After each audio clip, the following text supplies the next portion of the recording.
Today we're talking about the weirdest equipment in the NHL. And if I've missed anybody, make sure to let me know. And first up, we have to talk about the Minnesota Wild Krill Kaprizov and the wild stuff he does with his equipment. Starting off with his skates, he actually cuts the top of the tongue off, so that there's no tongue flop at all. And in theory, that's gonna give you more mobility, and it clearly works for him, but he might be the only guy doing it. Do you think Krill could score with an ad on the visor? Now, a lot of guys are gonna alter their gloves, but Krill cuts the top of the cuff completely out. You see this part here? Removing that in theory would give you more mobility and a little bit less protection, and it probably feels more comfortable, and the guy's got great hands. Now, he doesn't do this, but some players would cut the top of the thumb loop off too. It makes no sense to me, but if you do it, let me know in the comments. Now, when you're the highest paid player in the league, you can kind of do whatever you want, but this guy is definitely an equipment manager's nightmare. Now, we're gonna stick with gloves for a little bit here, because for a while, Alexis Lafreniere was wearing two different models of Bauer gloves. Granted, they were the same size. But then you have Malkin wearing two different brands and two different sized gloves. He's wearing a 15 and a 14 in Bauer and CCM. So not only are the gloves different sizes, they're completely different brands. This just feels wrong.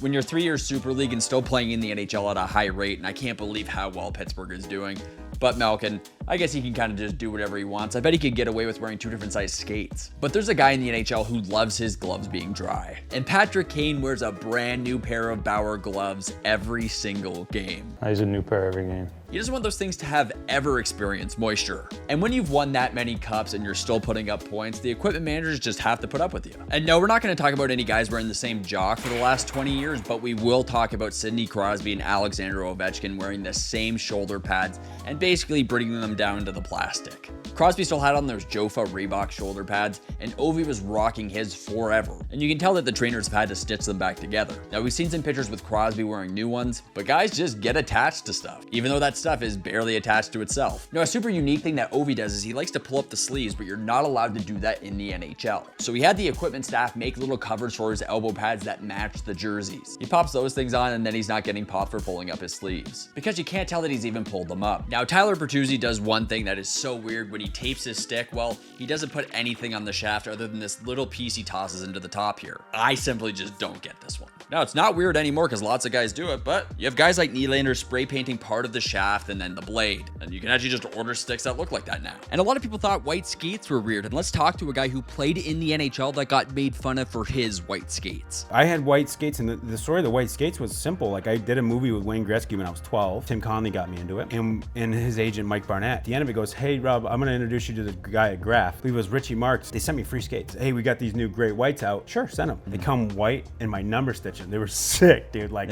sick. That was free. They were dope, and it went along nicely with all this stuff. So with the lacrosse stuff and like styles and things like that, I saw individuality inside a team sport. It was never, I was cocky and confident, but like, it's also like I saw Michael Jordan growing up, like Michael Jordan dunking with his tongue out, like that allured, like that really drew me in. And in our game, it just was not. It was like oil and water. But today's video is brought to you by Acros Athletic, the people who designed this very jersey for me.